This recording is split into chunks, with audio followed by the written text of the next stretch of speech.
오늘의 말씀 시편 27편 1절부터 4절 말씀입니다. 여호와는 나의 빛이요 나의 구원이시니 내가 누구를 두려워하리요. 여호와는 내 생명의 능력이시니 내가 누구를 무서워하리요.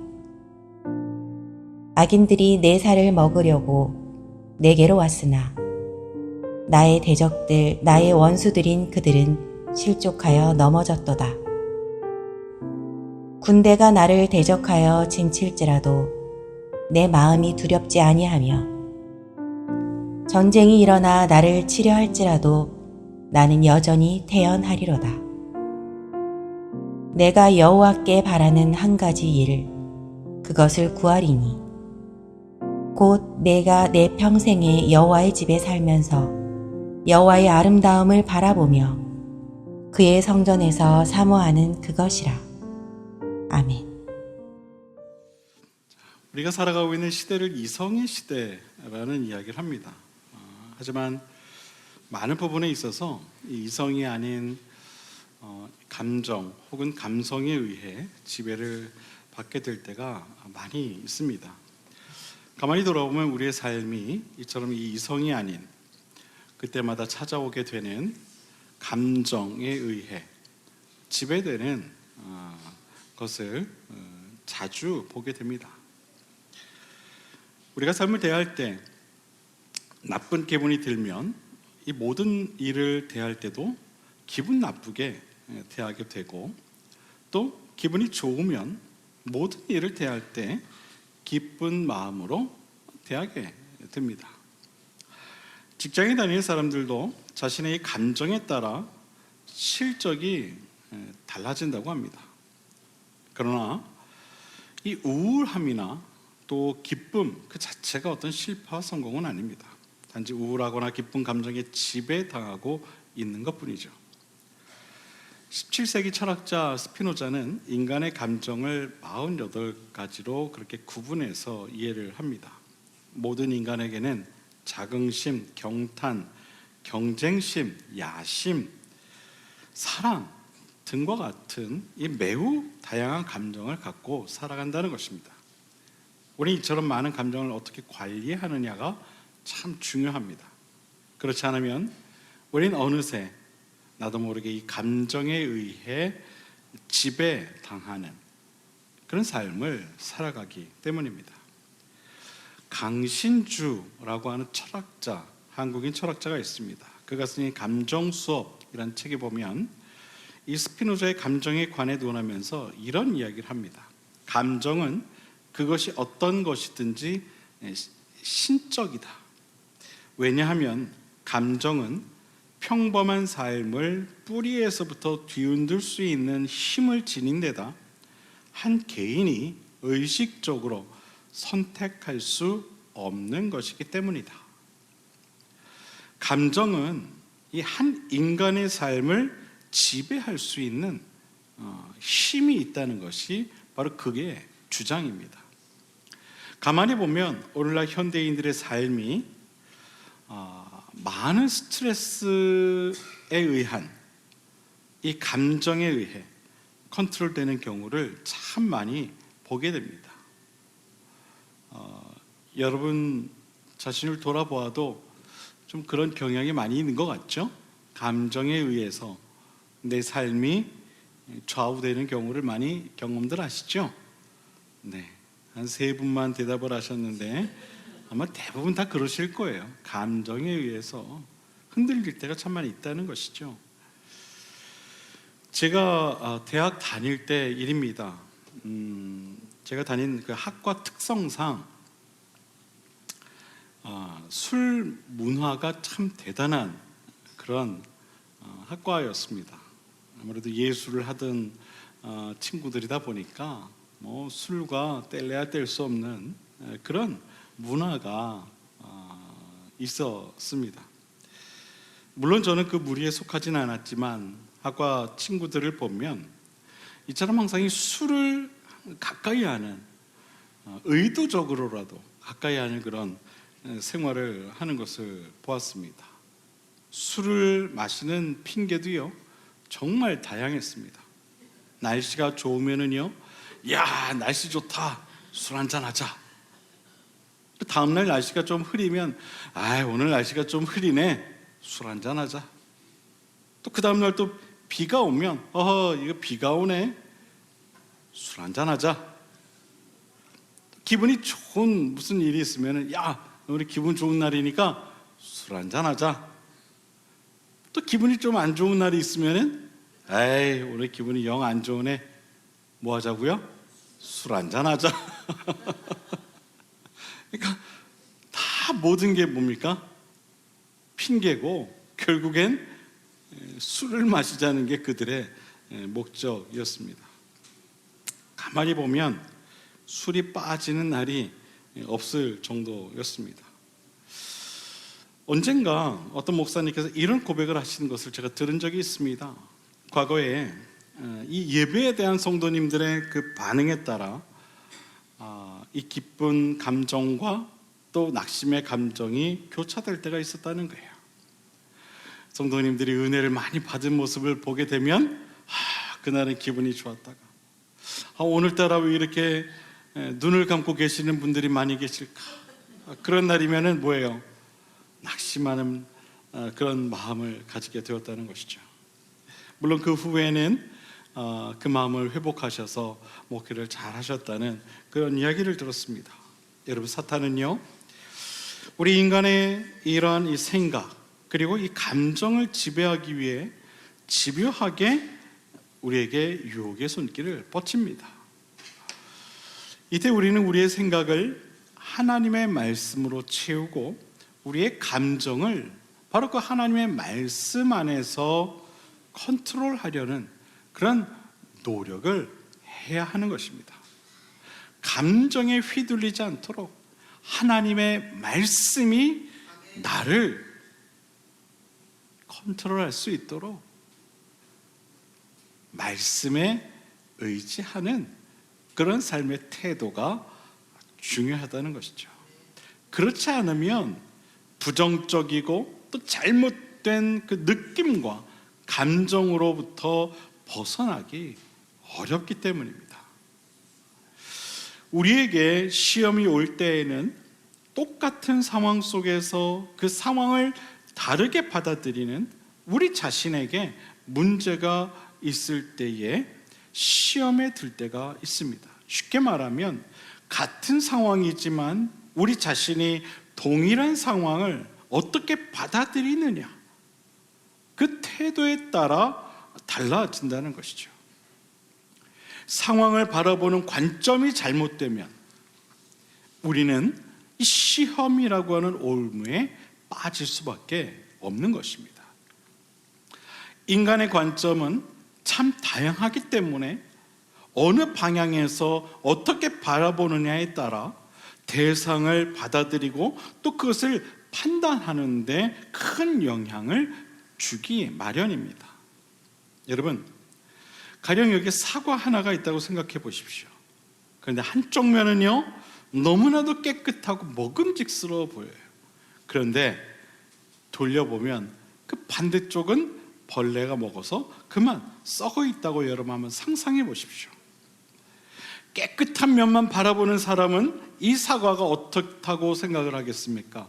매우 맛있을 거라고 생각할 것입니다. 그러나 썩은 면을 바라보는 사람은 이 사과는 먹을 수 없는 사과라고 그렇게 생각할 것입니다. 그래서 우리는 편향된 관점을 가져서는 안 되는 것입니다. 우리는 간혹 이유 없이 몸이 피곤하거나 무언가 답답한 날을 보내게 될 때가 있습니다. 이유는 모르지만 그럴 때가 있어요. 그럴 때 어떤 작은 일에도 우리는 부정적인 반응을 보이게 됩니다. 그리고 그러한 반응은 즉시 내 자신을 향한 시험거리로 바뀌게 되죠. 평소와 크게 다르지 않은 하루인데도 불구하고 내 자신의 감정이나 혹은 육체적 피곤함으로 인해 모든 것을 불편하게 받아들이게 되는 것입니다. 그리고 모든 상황을 부정적으로 보게 되는 것이죠. 여기서 더 발전하게 되면 그러한 그 나쁜 감정으로 인해 시험에 빠지게 되고 마는 것입니다. 그만큼 이 감정이라고 하는 것이 우리 삶에 혹은 우리 신앙에 주는 영향이 매우 크다는 사실을 우리는 깨달아야 하는 것입니다. 그런데 여러분, 이것은요 사실 우리의 큰 잘못된 습관이죠. 또한 우리의 잘못된 습관을 이용한 사단의 역사입니다. 그러므로 우리는 항상 스스로 깨어 주의해야 합니다. 조금 피곤하고 또 감정적으로 처져 있다 하더라도 현실을 바로 바라볼 수 있는 눈은 항상 가지고 살아가야 한다는 것이죠. 많은 사람들이 감정을 이기는 것은 이성이라 그렇게 이야기합니다. 그러나 여러분, 그렇지 않을 때가 훨씬 많이 있죠. 우리가 감정과 이성을 넘어 그렇기 때문에 이 영성으로 살아가야만 하는 것입니다. 여러분, 주님께서 제자들에게 하신 말씀이 있죠. 그것이 무엇입니까? 깨어 있으라. 깨어 있으라. 여러분, 이것이 무엇입니까? 잠에서 깨어 있으라는 겁니까? 물론 그런 의미도 있죠. 그러나 잠든 영혼이여 깨어 있으라는 말씀입니다. 나의 상황과 환경과 현실을 직시할 수 있는 그런 눈을 가지라는 것입니다. 지금 당장 눈에 보이는 현상만 바라볼 것이 아니라 그 안에 숨겨져 있는 영적인 상태들을 온전히 바라보라는 것입니다. 항상 영적으로 이처럼 깨어있는 기독교 영성으로 우리가 살아갈 때에 비로소 우리는 사단의 공격으로부터 안전할 수 있게 된다는 사실을 여러분 꼭 믿으시길 바랍니다. 지금은 사순절 기간입니다. 사순절은 예수님의 고난을 기억하고 또한 그 고난을 함께 묵상하는 기간이죠. 우리가 예수님을 기억하고 묵상하면 여러분, 누가 제일 싫어할까요? 누가 제일 싫어할까요? 사단이 제일 싫어하죠. 사단이 제일 싫어합니다. 그러면 사단은 우리의 이러한 상황을 보고 우리를 넘어뜨리고 온갖 방법을 이용해서 우리를 공격할 것입니다. 특히 우리의 감정적인 부분을 통해 우리를 공격할 것이죠. 그럴 때 우리는 우리의 생각이나 감정에 의해 넘어져서는 안 되는 것입니다. 그럴수록 우리는 믿음을 가지고 그 모든 상황을 온전히 바라보아야만 하는 것입니다. 그럴수록 더 많이 주님을 묵상하고 말씀이 나를 지배하도록 믿음으로 이겨내야 할 줄로 믿습니다.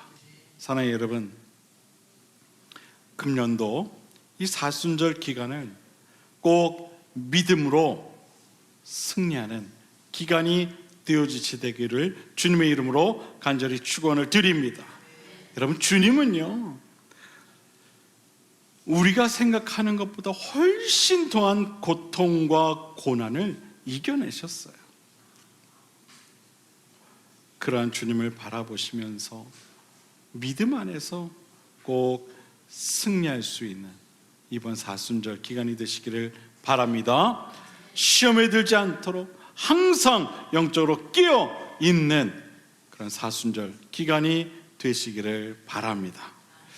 오늘 본문에서 다윗은 자신을 반드시 보호해 주시는 이 하나님에 대한 신앙의 확신을 노래합니다. 여호와께서 나의 빛이시요 나의 구원이시므로 군대가 나를 대적하여 진친다 할지라도 두렵지 않다 라고 하는 이 담대한 신앙을 그가 고백을 합니다. 또한 다윗은 자신의 고통 중에 부르짖고 있으니 여호와께서 응답해 주실 것을 간구하며 주께서 얼굴을 숨기지 마시고 자신을 버리거나 떠나는 일이 없기를 절실한 마음으로 고백합니다. 그리고 다윗은 그럼에도 불구하고 하나님의 은혜를 노래합니다. 다윗은 본문 1절에서 어떠한 인생의 문제 가운데서도 그 문제로 인해 두려워하거나 무서워하지 않는다고 고백하며 그 이유에 대해 하나님께서 자신의 빛이 되시고 구원이 되시고 자신의 생명이 되시기 때문이라고 그 이유를 분명히 밝히고 있습니다. 여호와 하나님이 나의 빛이시오 나의 구원이시오 나의 생명이시기에 나는 두렵지 않습니다. 할렐루야. 언젠가 제가 여러분들에게 이 두려움에 대해 잠시 말씀을 나눈 적이 있었습니다. 물론 여러분들은 기억을 못 하시겠죠. 두려움은 뭐라 그랬습니까? 어떤 대상에 대한 두려운 감정의 상태라고 말을 했어요. 그 대상이 사람이 될 수도 있고 어떤 환경이 될 수도 있다라고도 이야기를 했습니다. 두려움이 대상이 되는 사람이란 나를 해하려 하는 사람이나 나를 억누르는 사람을 말하죠. 또한 두려움의 대상이 되는 환경이란 물질이나 명예나 권력에 의한 억누름을 말한다고 이야기했습니다.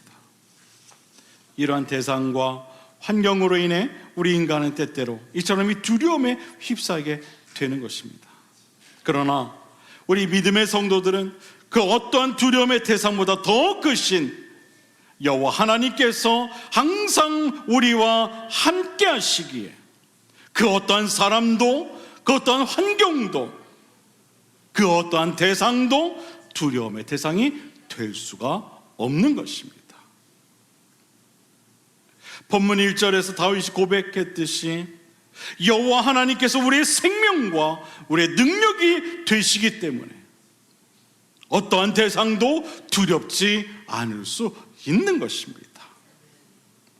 우리의 생명이 여호와께 있고 우리의 모든 능력이 여호와께 있음을 우리가 믿기에 우리는 어떠한 대상도 두렵지 않을 수 있는 것입니다.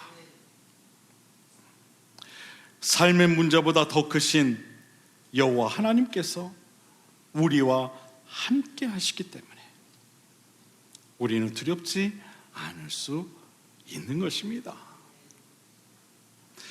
그래서 두려움은 믿음과 반대되는 말이기도 하다라고 제가 또 언젠간 여러분들에게 그렇게 말씀을 드렸었죠.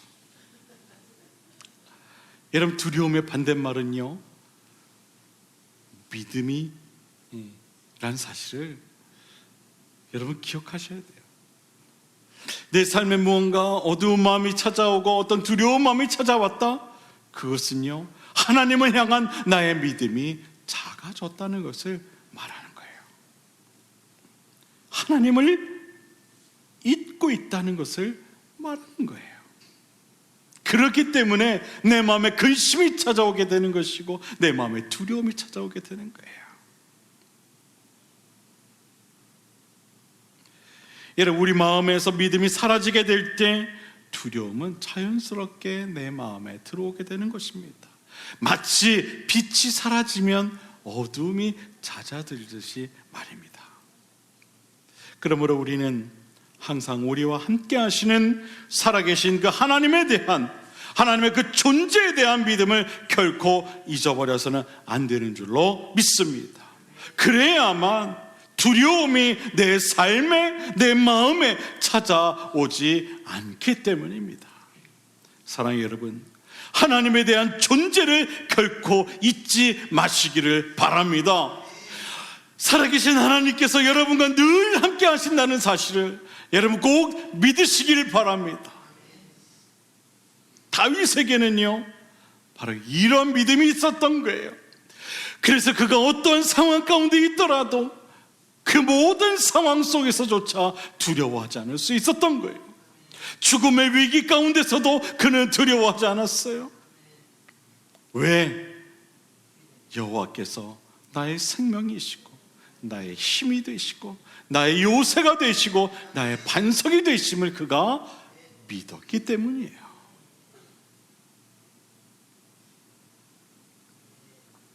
그래서 그가 오늘 본문에서와 같은 고백을 할 수 있었던 것입니다. 저는 오늘 이 고백이 저와 여러분의 고백이 될 수 있게 되길 바라요.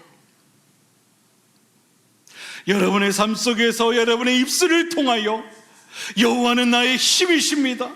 여호와가 나의 생명이십니다. 여호와께서 나와 늘 함께 하십니다.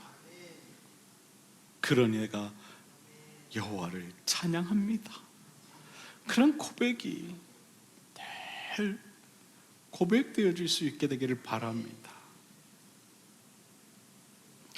여러분, 하나님께서 함께 하시면 그 어떠한 두려움도 사라진다는 사실을 여러분 꼭 믿으시길 바랍니다. 오늘 본문에 기록된 다윗의 이 고백보다 더 중요한 것은요, 바로 이 고백이 우리 삶의 고백이 되어야 한다는 거예요. 우리의 생명과 우리의 능력이 되시는 하나님께서 우리와 함께 하심을 진정으로 우리가 믿고 신뢰하며 진정으로 그 어떠한 대상도 두려워하지 않을 수 있어야 하는 것이죠. 바라기는 오늘 이 다윗의 고백이 저와 여러분의 고백이 되기를 바라며 그 어떠한 삶의 문제 속에서도 결코 두려워하지 아니하고 그 문제보다 훨씬 큰 여호와 하나님을 신뢰하며 살아갈 수 있는 저와 여러분 모두가 될 수 있게 되기를 바랍니다. 이러한 믿음의 삶을 살아가는 저와 여러분 모두가 되기를 주님의 이름으로 간절히 축원을 드립니다. 이 세상에 있는 모든 두려움은 결국 하나님 손 안에 있습니다. 그러므로 우리가 두려움에 노출되었을 때 우리는 그 어떤 다른 해결책을 찾기보다는 하나님의 절대적인 도우심과 보호하심의 능력을 우리는 소망하고 또한 기대해야 합니다. 그리고 다윗이 신뢰하는 하나님을 의지하여 오늘날 우리의 삶 속에서 당면하는 온갖 형태의 두려운 것들을 능히 이겨낼 수 있어야 합니다.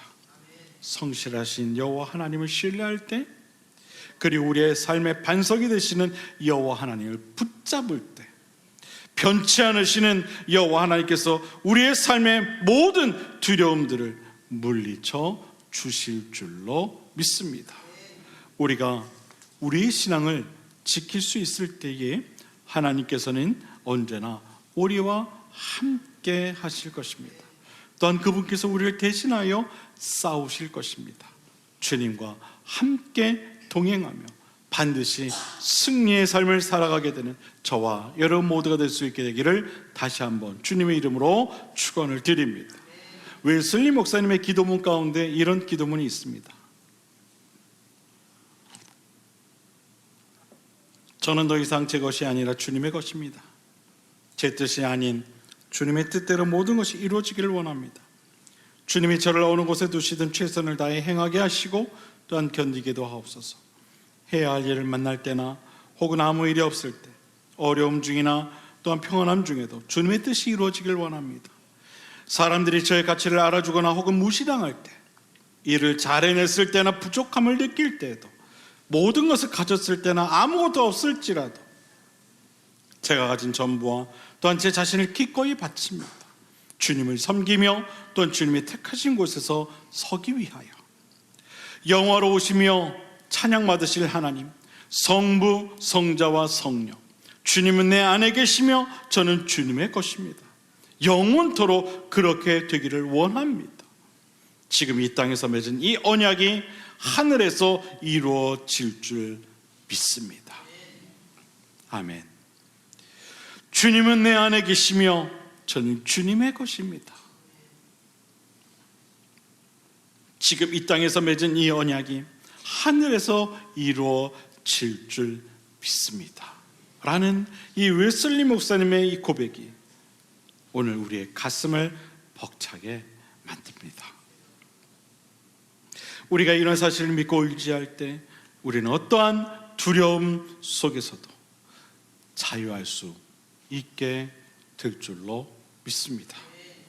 우리가 살고 있는 이 시대를 보면 얼마나 불안하고 또 불완전합니까? 무엇 하나 우리를 안전하게 할 것이 없지 않습니까? 우리가 의지할 곳이 어디 있습니까? 오직 여호와 하나님 한 분뿐 아닙니까? 군대가 우리를 둘러 에워싼다 해도 우리가 두려워하지 않을 이유가 바로 여기에 있는 것 아닙니까?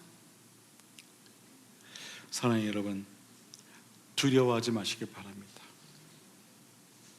어떤 상황 가운데, 어떤 환경 가운데 여러분이 있을지라도 살아계신 하나님께서 여러분과 함께 하신다는 사실을 잊지 마시기를 주님의 이름으로 부탁을 드립니다.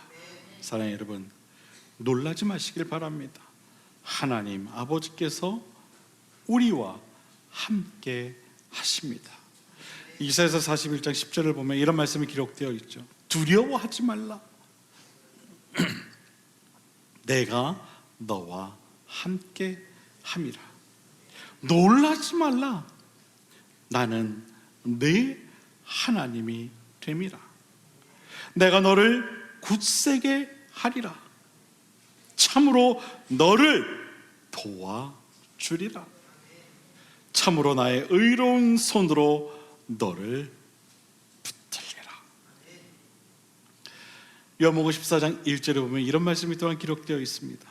너희는 마음에 근심하지 말라. 하나님을 믿으니 또 나를 믿으라. 주님의 말씀입니다. 너희는 마음에 근심하지 말라. 하나님을 믿으니 또 나를 믿으라.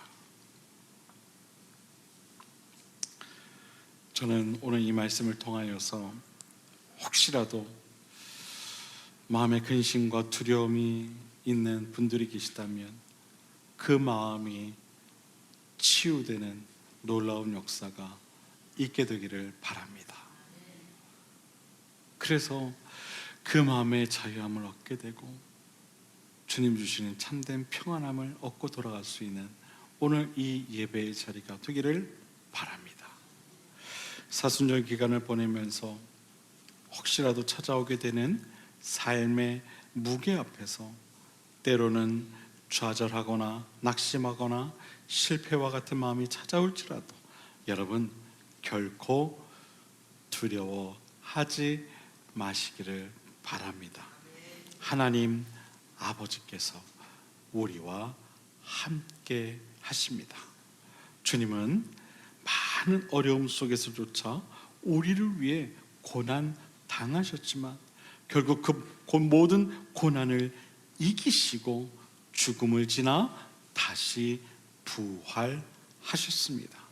우리도 고난을 이기고 세상 가운데서 소망을 품고 살아갈 때 결코 실패 없는 그러한 인생을 살아가게 될 것입니다.